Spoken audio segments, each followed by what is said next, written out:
Men, what does it mean to be half-baked? On the outside, that loaf of bread is hot and brown, but inside, it's still wet and slimy and unhealthy to eat.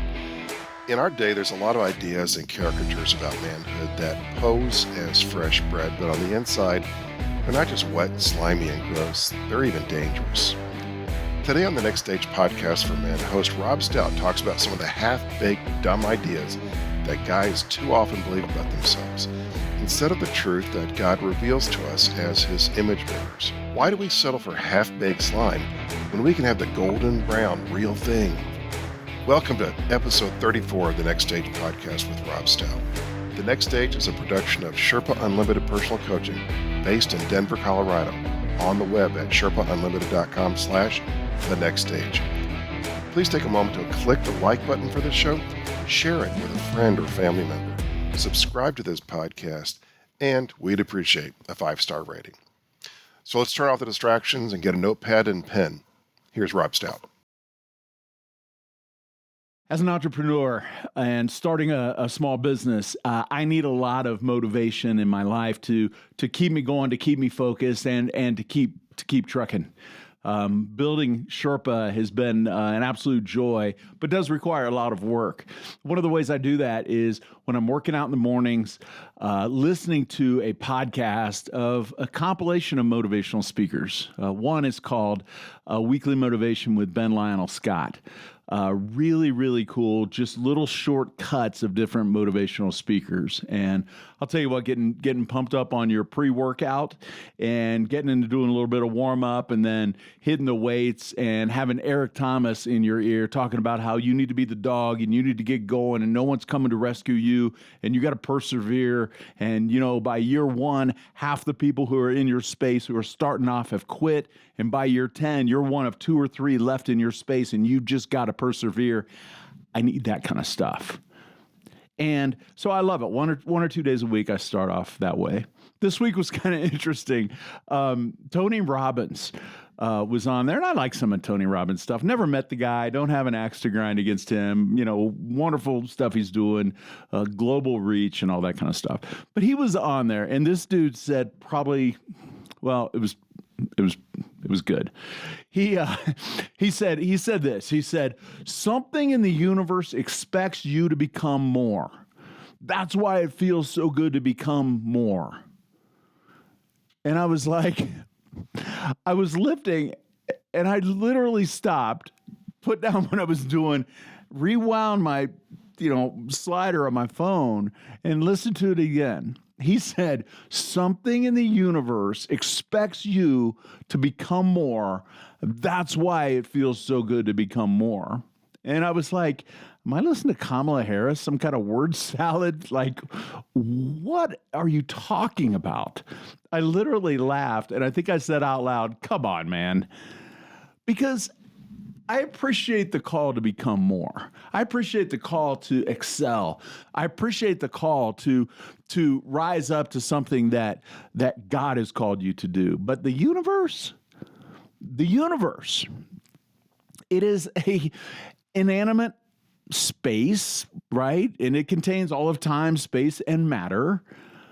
But it has an expectation of me. This impersonal Star Wars kind of force thing has an expectation. And that I need to become more than what I am. That is really stupid, Tony Robbins. And here's why. It's like me putting a rock in my front yard to do some landscaping and setting it out there and saying, that rock is really disappointed that it wasn't carved into a statue and it's really sad. And it's got a vendetta against you. This inanimate thing cannot have feelings or expectations or desires. Like the universe is a thing. It's not a person. And so my question as we get going is there something more personal and powerful than what our culture talks about as the universe? And it's everywhere in our culture. That I can connect to grow to be the man that God made me to be. Is there something more powerful and personal than just some nebulous universal force? The answer to that, my friends, really matters. Today, we're going to continue in the series we started several episodes ago, called What Really Matters. It's been a series, and we've had some really good guests, Bart Lilly, Jonathan McGinley, Steve Roskamp. We'll have more. This episode, just me. So lucky you, I guess, huh? Or unlucky you. A couple episodes ago, we did an episode called Your Battle Plan. The battle plan for your life and how you can construct that. I would encourage you to go listen to that. But there have been some really, really good things going on with this podcast, and I want to give a shout out today to a couple men who have reached out to me. One is a guy named Brett, who I've known for 30 years, who heard the podcast, saw one of our little ads we put on Facebook, got a copy of my book, Getting Even, and just reached out, and we're reconnecting after 30 years, which is really, really fun. Another man named Adam heard the podcast. A friend told him about it and reached out to me and said, hey, man, I got to talk to you about some one-on-one coaching. So I'm excited. I'm encouraged that what we're doing is not just kind of here in these studio walls, but is really having impact. So I want to thank you for that and would love for you to spread the word. But today we're jumping into this question: is there something more out there that you as a man can do to become what you were created to become than just leaning into this universal force? Thanks, Tony Robbins, for teeing up this episode of The Next Stage. The problem I see with this kind of talk is that it baits the human desire. It baits something that God put in us, but doesn't satisfy that longing. The universe is a phrase that encompasses like everything. If you think about it, it's time, space, matter, all of those things, but leaves out the longing of the human heart, which is connection. And I got to tell you, I hear not only guys like Tony Robbins and other talk about it, I hear pastors talk about this in really nebulous terms, because the answer to the longings of our heart as men, the answer to the reason I started Sherpa, to the answer to the reason why you grind at your job, the answer to the reason why you work, why you're connected to your family, your kids, your girlfriend, a really good young guy that I'm coaching is getting married. The reason he wants to move ahead in his life is not because of things. It's because of our soul's longing to connect. The universe, this kind of term, the universe told me, or I heard from the universe, or I manifested goodness or kindness. It assumes something is more personal out there, but fails to define it. It doesn't give any definition. It kind of baits, if you want to call it that, the desire of our soul that God put in us when He created us in His image. And this is nothing new. There's nothing new under the sun. In fact, check this out. I go back to Romans chapter 1, where Paul, the first century apostle, is a lawyer. He's a missionary. He's brilliant. He's courageous. He is writing to the global superpower of his day, and that is Rome. And he's talking to them about their practices and about their beliefs and about where God, and specifically Jesus, fits into this whole thing that's part of the longing of the human heart. But this is what Paul says, and check this out. He says, although they knew God, like they knew of God, they neither glorified Him as God or gave Him thanks, but in their thinking they became futile, and their foolish hearts were darkened. Although they claimed to be wise, they became fools and exchanged the glory of an immortal God for images made to look like mortal human beings and birds and animals and reptiles. He's talking about their worship, their idol worship. Our culture has done the same thing. We just call it science and technology and human achievement. It's really interesting to me. This same guy went to Athens, Greece. Paul, he walks around Athens, Greece, and it was the epicenter of all philosophy of its day. He took a look at all of the gods, the the ways that people worshiped there and their philosophies and what they were doing. And Paul was very astute in what he was doing. But he stood up in the middle of the Areopagus, and he says this. He says, "Men of Athens," he's talking to their philosophers, "I see that you are very religious in all aspects. For while I was passing through and examining the objects of your worship, I also found an altar with the inscription, 'To the unknown God.' Therefore, what you worship in ignorance, this I proclaim to you. The God who made the world and everything in it, since he is the Lord of heaven and earth, does not dwell in temples made with human hands, nor is he served by human hands as if he needed anything, since he himself gives to all people life and breath and all things. And he made from one man every nation, mankind, to live on all the face of the earth, having determined their appointed times and boundaries of their habitation." And check this out. "That they would seek God, if perhaps they might feel around for him and find him, though he is not far from each one of us. For in him we live and move and exist." Men, what Paul is talking about is the exact same thing that we're talking about with the way that we examine our culture today. Our culture talks about the nebulous universe and manifesting greatness and manifesting joy and all of that, but they fail to land it on what God has revealed to us in the person of Jesus.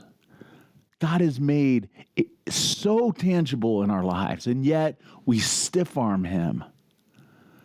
God did way more than revealing the universe to us, although the heavens do declare the glory of God, and it points right towards him. It's like God is saying, wow, so close, but so far away. And so how do we get more powerful and more personal than just talk about a nebulous universe, and by doing so become men that we were created to be? The answer to this question, I think, really matters in what we're talking about on this episode. Let's jump into the answer. How can you lean in to this to be the man God created you to be in a way that's really personal and really powerful at the same time? Here's the plan, fellas. I'm going to give you 3 things. Number 1, we have got to think critically and stop listening to half-baked ideas out of our culture. Some of the stuff our culture gives us is true. I mean, it is true that I need to get out of bed and I need to rise and grind and I need to do it with a passion and I need to not quit and I need to have perseverance and I need to get good people around me and I need to do the work. Very true. Very true. But someone dropping some half-baked dribble on you about the universe or what manifesting truth is in your life, I mean, come on. We've got to be able to stop listening to what our culture is feeding us and start leaning into truth. We've got to listen to the right sources.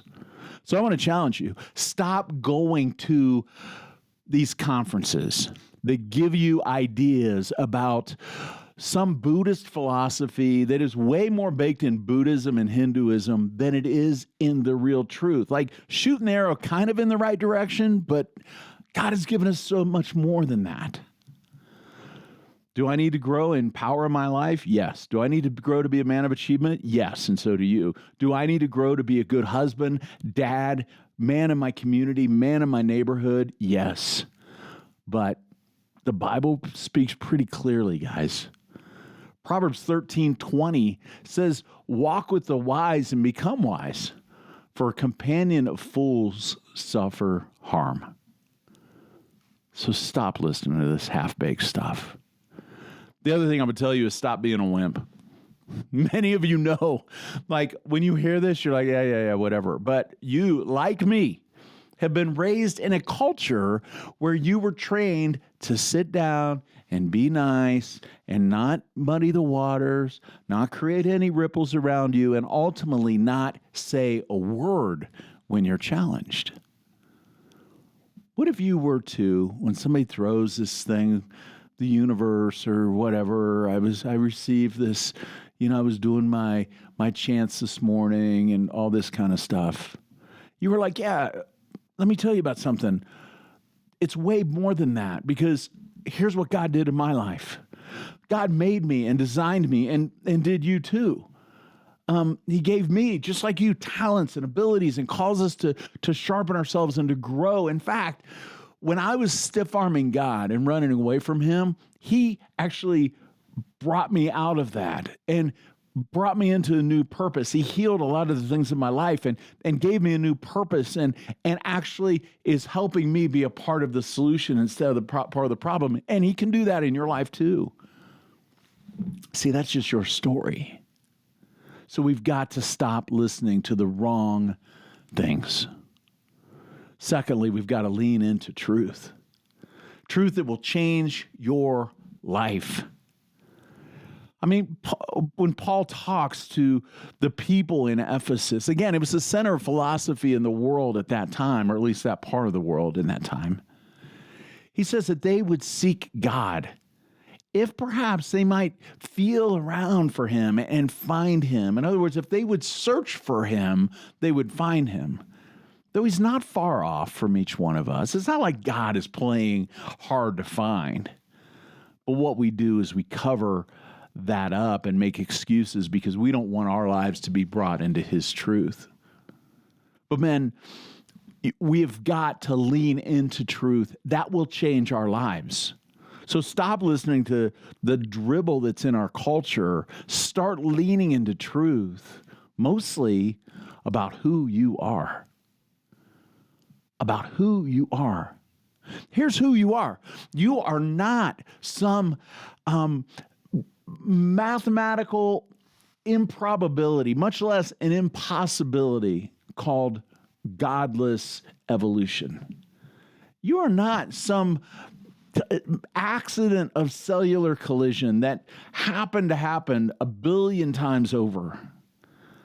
No, you are made in the image of God. You know where I find that? I find that in Genesis chapter 1 and Genesis chapter 2. I am not a fluke. I've been created in the image of Almighty God. Frankly, sometimes I don't know what he was thinking when he made me. Don't have any idea. I'll find that out someday. I think it was kind of a wild day that he figured up, let's put Rob together. But he did the same thing with you. He put you together and he made you in his image. I had a grandson born just over 6 weeks ago. Actually, tomorrow, 7 weeks, this little dude. Easton Robert Holland. They gave him my middle name is his middle name, actually. Very cool. But this little guy, do you know how many cells it takes to make a baby? Well, yes, one cell hits an egg. We know how that's a very romantic process. But when a baby is born, do you know how many cells are in its body? There are over 17 trillion cells in a baby's body when it is born. I've got a very interesting perspective being a grandfather because, frankly, I sleep at night. His parents do not and are suffering the consequences of that. But holding this little dude, like thinking, wow, he really is Psalm 139, fearfully and wonderfully made. He literally was fit together in an amazing, orderly, timed out precision process. Like, his toes couldn't form before his body, his brainstem, all of that formed. It had to be in a set sequence. And this little dude at 7 weeks is just studying the world around him, is leaning into learning and growing. And just watching him grow is an amazing, amazing perspective because I'm removed from it a little bit. But man, We have got to understand, men, who we are, that we were fearfully and wonderfully made. And you, just like me, need daily reminders of that. In the same way that I get up and I go to the gym, and every once in a while, man, I need a little pump up from some of these motivational speakers. They know how to do it. They know how to fire me up. They know how to evoke that I need probably on about a Thursday morning most weeks to keep going. But we need Genesis 1 in us. We need Matthew 25 where Jesus talks and he says, you know what, it's like this.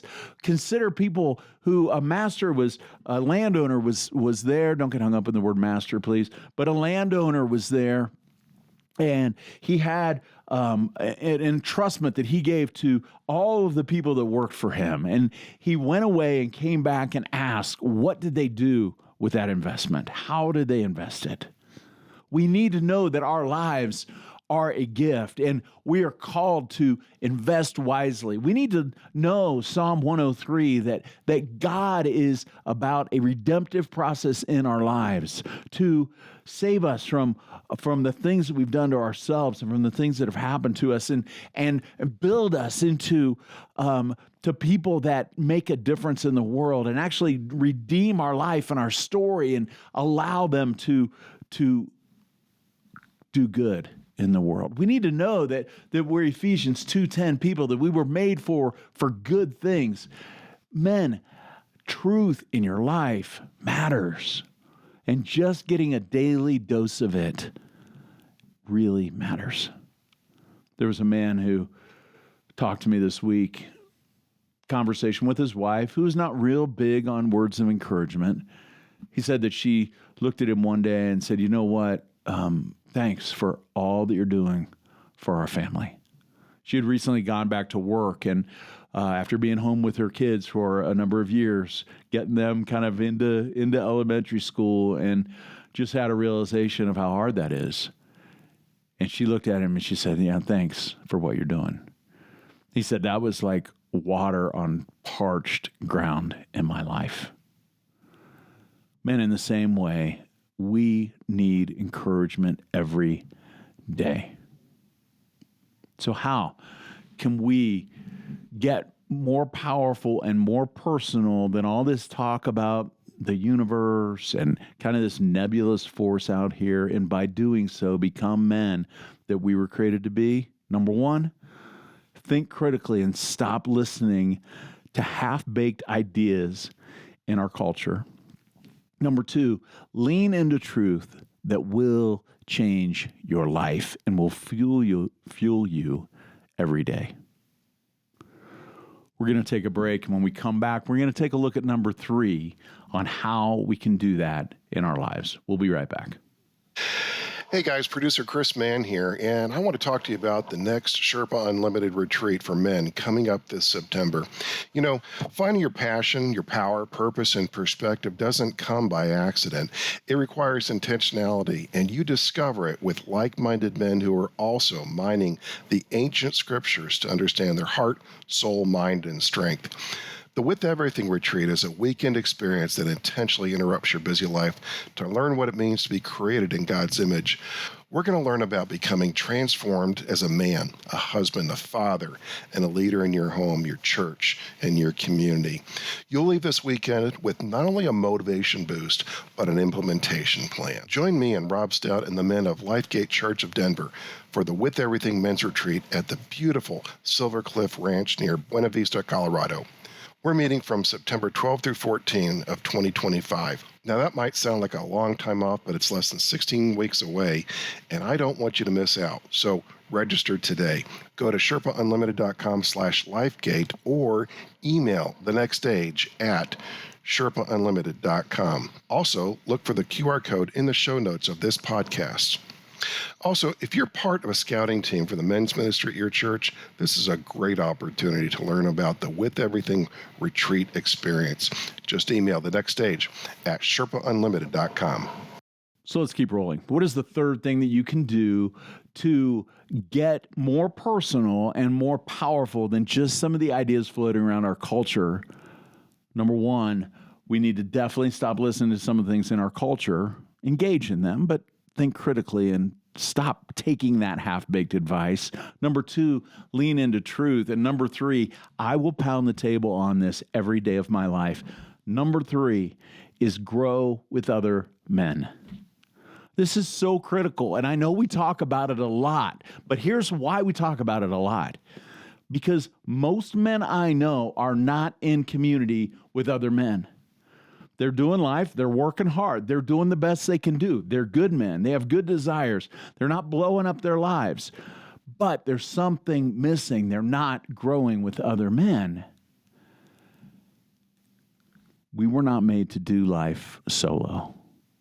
This morning I got up and I had a 7 a.m. meeting, which I actually thought was at 8 o'clock.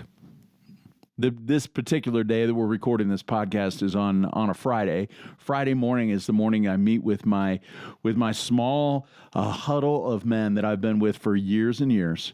They're life givers to me. They know me inside and out. They encourage me. They call me on my crap when I need called on it. But this particular day, I was driving over to the man's house who was hosting it, and it was 6:15 in the morning. I thought, you know what? I'll be here for an hour. Got to leave right at 7:30. Whoa, 6:30, because I've got this 7 o'clock meeting. I completely messed up the timing of the morning. Instead of driving by this guy's house and heading to my meeting, I had about 10 to 15 minutes. I stopped in just to say hi, to check in. Just say hi to these guys. One guy just got off the road with business. Another guy's starting a small business. And I was like, hey, I'm really sorry. I took ownership of the fact that I had messed up my schedule. And that landed on them. And, it was okay. We were fine. But I just said, sometimes better 1 minute with you guys than an hour with most people I know. So thanks. We'll talk to you later. And out the door I went. And I went on to my meeting. But it made me think of the fact that we were not made to go alone. And so number 3, and how you live a life to be the man that God created you to be, is grow with other men. On the episode, we had Bart Lilly on this show. And we took a look at this report that was done by the Rochester Regional. And it was a study done by Vivek Murthy, former Surgeon General, called The Epidemic of Loneliness and Isolation. And 2 of the things that came out of this study were, number 1, 50% of adult men in the United States frequently report loneliness. 50% report that they have no friends who are close to them at all. And that effect is literally having a health effect in our nation. And it is the equivalent, they're estimating, to smoking 15 cigarettes a day for life. Men, the reality of doing life alone is something that most men who are listening to this show do not experience. And so I love the fact that word is spreading about the Next Stage podcast. I love it. I love the fact that men are reaching out saying, hey, let's talk about coaching. I love the fact that I'm able to connect with men literally from around the world with this little opportunity called The Next Stage. And I love the fact that men are sharing it because it's filling a need. It's filling a need for men to get connected. That's what we're here for. We're here to help you grow, to be men who live with passion, purpose, power, and perspective, to live lives that bring you joy, but also bring joy to others around you and bring joy to God as you live out the purpose that He has made you for. I love what I get to do. It is the number 3 passion in my life, right behind my relationship with God, my relationship with my wife. I love what I get to do. And so, men, that's what I wanted to share with you on this episode. Short and sweet, but how can we get to a more powerful and more personal life than just talk about the universe that's in our culture, and by doing so, become the men we were created to be? Think critically. Stop buying into half-baked ideas. Lean into truth that will change your life and grow with other men. Speaking about that, we're going to take a quick break, and we'll be right back to wrap things up.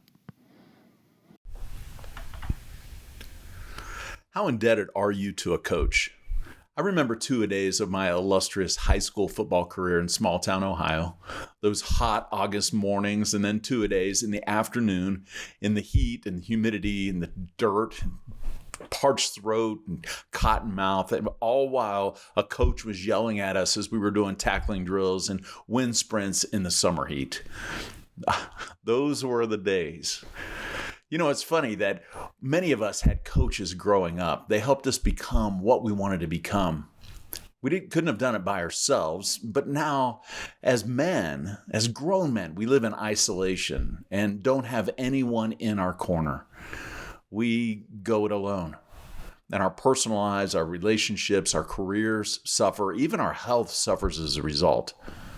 It doesn't have to be that way. It can be different.